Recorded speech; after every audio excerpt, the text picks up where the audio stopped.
Okay, the trade deadline is behind us. Players have been moved around, and AD was not one of them. Let's talk about that.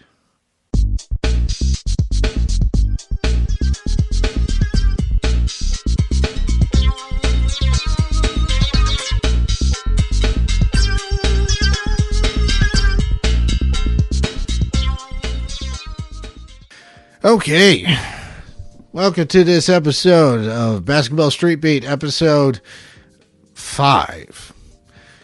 I'm your host, John Behrens. And I'm Joshua Perkins. Okay, trade deadline is behind us, and we had some pretty fantastic action on the deadline. Yes, one of the things that happens with Markelle Fultz, former number 1 draft pick of the Philadelphia 76ers, got shipped off to the Orlando Magic. Tobias Harris got shipped off from the LA Clippers to the 76ers, which just gave the 76ers extra ammo in their versatile arsenal. So that gives them, Jimmy Butler, Ben Simmons, Tobias Harris. They already have J.J. Redick as well. And Embiid. And Joel Embiid. Correct me if I'm wrong. Now these 76ers, I think they have what it takes to probably make a run in the East. Oh, absolutely, without question. I will say that now with the addition of Tobias Harris, do not be surprised if these Sixers are the ones representing the East when it comes time for the finals. Well, yeah, without question. But I also want to say Milwaukee made a strong move with the trade for Nikola Mirotic. You say, I want to say 4 second-round draft picks? 4 second-round draft picks and 2 players, Jason Smith and I forget. It wasn't anyone really like super noteworthy, but pairing Mirotic with Giannis, yeah. I'm here for it. I'm here, even though I wanted Mirotic to stay in New Orleans. I'm kind of here for the putting Mirotic with Giannis Antetokounmpo. But I mean, I think it's also a message that the Pelicans has sent out to the NBA. Like, look what Milwaukee had to do to just get Nikola Mirotic. Now, just imagine what you'll have to do in order for us to give you Anthony Davis. Basically, their message in a nutshell: you sure you want Anthony Davis? Because we will try. We're going to take some valuable things from you.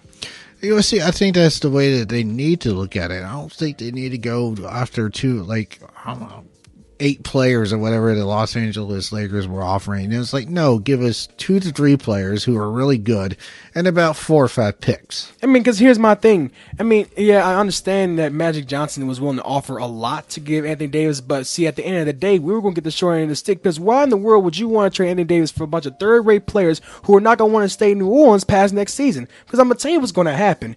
The trade can be dealt with, the Pelicans get all the Lakers' young players, and they get, JaVale McGee or Rajon Rondo or whatever. I mean, I forgot who all was included in that deal. It was a lot of players. But what's going to happen is they're going to write out the rest of the season. They're going to say they all want to leave New Orleans, and they're all going to leave. Meanwhile, the Lakers still have Anthony Davis. So guess who lose the deal? The New Orleans Pelicans, and they would have lost the deal had they want to jump out too early. And I felt that Dale Demps, and people could say the Pelicans were stupid. People could say that Dale Demps made a bad decision passing up on that huge, generous deal by Magic Johnson, but he made the right decision, because if you're going to trade Anthony Davis for somebody, trade him for some players that are willing to be in there for the long haul in the city of New Orleans, and don't trade for players that's just going to ride out for the season, try and to hope you get some type of success, and hopefully you make some type of playoff run this season, which is probably not going to happen. And then next thing you know, they leave New Orleans, and you pretty much got the raw end of the deal. Yeah, I had a rant about that. Yes, I went there. So Dale Demps made the right decision on sitting and folding, and he's waiting till this summer. He's waiting till this summer to go all in with his cards.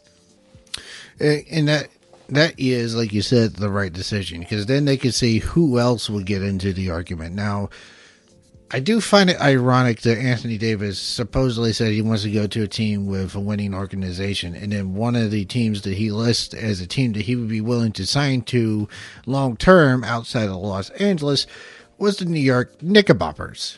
And you look at the New York Knicks, this is a team that can possibly get the number 1 pick in the NBA draft. Yeah. But that's not where they just lost for the 17th straight time. And you want to go to a team that is going to win? And then didn't the Knicks just release Ennis Cantor? Mm-hmm. But then again, the Knicks, they got Dennis Smith Jr., they got DeAndre Jordan. But then again, they just lost Kristaps Porzingis to Dallas Mavericks. Yeah, well, In which with Kristaps Porzingis and Luka Doncic, I'm here for it. I'm here for that duo. Yeah. Yeah, I just watched some of Luka how you pronounce his name? Doncic. Doncic. I've been saying Doncic. It's actually Doncic. So is he German too? He's Slovenian. Slovenian. Oh. So they're like transferring from the German to the Slovenian or whatever. German to Slovenian. Yeah. Dirk.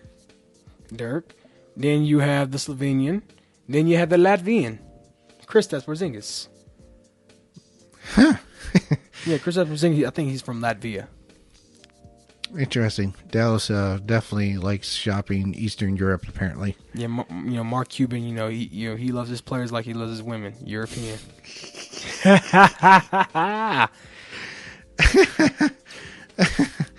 Okay there. Alrighty. Who doesn't love European women? Come on now. Yeah. Mark Cuban is my favorite member of Shark Tank. He's actually my favorite owner. Like he's just so laid back. Well, yeah. When what was it? David Stern, when he was retiring, one of Cuban's last tweets to Stern was it was David Stern, right? Yes. Okay. I forget if Stern was the NBA or MLB, but yeah, NBA. I forget exactly what he said, but it's something like, "I just wanted to say this so I can send you off by getting one last fine from you," or something like that.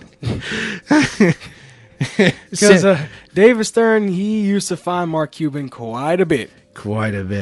But Mark Cuban doesn't care because he's a billionaire, I guess. Yeah, well, billionaire entrepreneur. Yeah. Yeah. God knows how many different businesses he has his fingers in. Yeah. Yeah, the Mavericks just happen to be the most popular business he's involved with. Well, of course. I mean, he's owned the Mavericks for quite some time now. Yeah, I want to say he was at one time the youngest owner in the NBA. He was, but I think that mantle's going to be taken by Dan Gilbert's son of the Cleveland Cavaliers. Because once his son gets old enough, he's going to pass it on to his son. Well, that's the ownership by inheritance. This Cuban bought the Mavericks. True, and now as far as that aspect, Mark Cuban, yeah, he takes the mantle. Yeah. Okay. Let's see. Were there any other noteworthy trades? Or was that the gist of it? That was pretty much the gist of it. Oh, Jeremy Lin, he wasn't traded, but he just signed with the Raptors. Yeah. So when Jeremy Lin, back during the Lin Sandy era, when he drained that final shot in Toronto, apparently Toronto has not taken that personally. Apparently Toronto sees potential in him. Which, Jeremy Lin, I'll give him credit for one thing. He does seem to have the habit of showing up when everyone else falls off. Like when you least expect him to come through, he comes through. And wasn't he called from the D League when Lin Sandy started? Yeah, he was. And he just came out of nowhere with it. Which is, I don't know. Jeremy Lin is just like so bizarre with his inconsistency. With his hair too. Yeah, but I'm looking more at the fact that just like he's average, and then also Lance Saturday. Where did he come from? It's like I don't know. I'm kind of a fan of Jeremy Lin.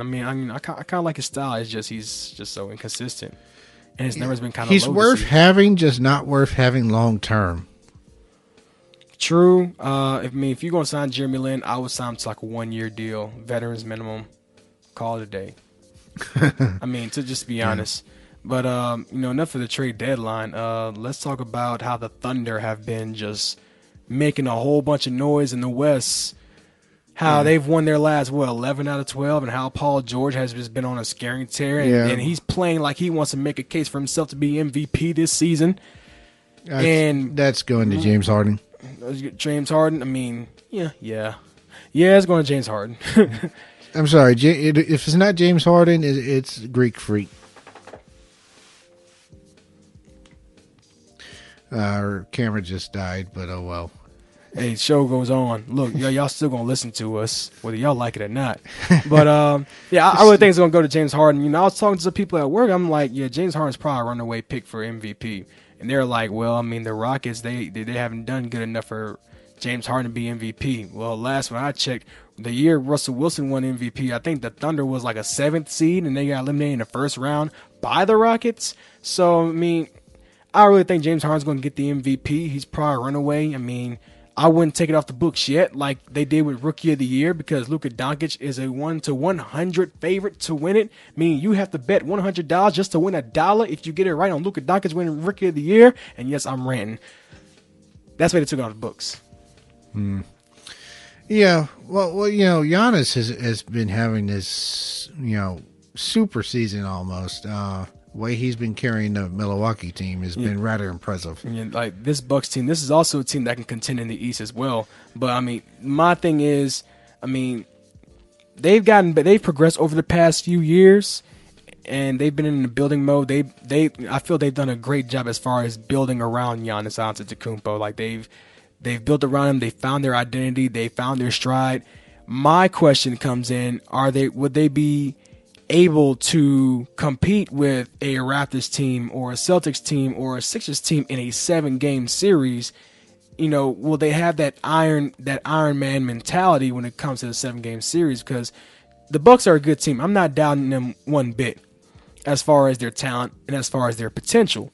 But would they be willing to keep up with a very experienced Celtics team led by guys like Kyrie Irving and Gordon Hayward and Al Horford in a 7-game series? Would they be able to keep up with the likes of Kyle Lowry and Kawhi Leonard in a 7-game series? Would they be able to keep up with the guys in the likes of Jimmy Butler and Tobias Harris and Ben Simmons and Joel Embiid? You know, guys with, you know, with an abundance, with a significant amount of talent and potential and versatility. That's where my question comes in with the Bucks. They haven't been in the limelight so long, and they still have a young team. Well, you know, I think the whole point of adding Mirotic was to address a lot of what you just said. Well, I mean, we're going to see how much of an impact he makes. I mean, we're going to find out. I mean, it's going to take him some time to get acclimated to the Bucks system since he's going to a brand new team. But I think once he gets settled in, I think the Bucks are going to be a little bit more dangerous. Well, he did play a huge role in helping the Pelicans. The Pelicans catch fire last season. Oh, he actually did. He played a major part, especially with the injury of Boogie Cousins last season. And actually, while I'm thinking about it, while I have it on my mind, the Pelicans did a lot better last season without Boogie in the lineup. If you ask me, that was weird. I mean, because the Pelicans were like, if they kept Boogie, they were gonna be looking at what? Maybe a 7, or maybe an 8 seed if they got lucky enough to make it. And then here come, you know, Boogie gets injured. Mirotic gets, you know, he gets picked up. He gets added in. And the Pelicans, they reach the 6th seed going against the 3 seed Portland Trailblazers, and the Pelicans sweep them. So Nikola Mirotic, I mean, he's an amazing player, and I wish him the best. And I wish him the, you know, success and happiness as he goes to Milwaukee. Yeah. Okay. Well, we talked a good strong bit about the NBA, so let's just kind of briefly talk about college and where they're at. You know, me personally, I feel like it's another typical season for college basketball. Yeah, I mean, Duke is dominating. I mean, you have those teams like North Carolina and Kansas who are ranked. Kansas is uncharacteristically they've taken a couple steps back this season. Well, I would say one of the teams that is, I guess you could say, a bit of a surprise would be Tennessee. Tennessee to me is a surprise, sitting there at number 1. And they've been number 1 for the past 4 weeks now. Yeah, they've been number 1 for a while. They have not lost in, I want to say, almost 3 months. Their last loss came in November 23rd.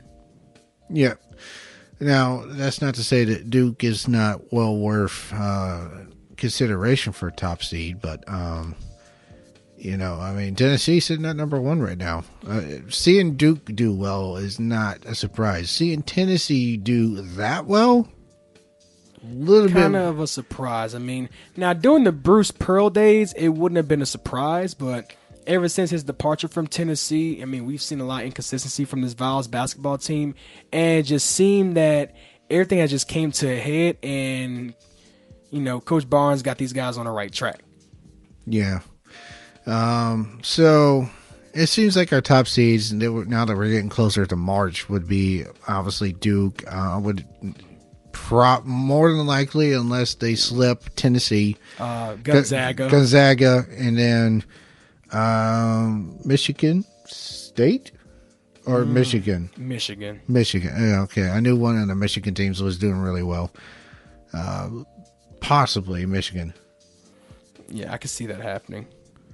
Yeah. Or Kentucky. Kentucky would have to. They're ranked 5th right now, and I mean. But they're going up against a very strong and surging LSU team. This LSU team, they showed no signs of stopping. They had a minor setback when they lost to Arkansas by 1 point at home, but they made up for it by going to Starkville and knocking off a very talented Mississippi State team on the road in overtime, and they knocked off a very talented Bruce Pearl-led Auburn team, I want to say just Saturday night.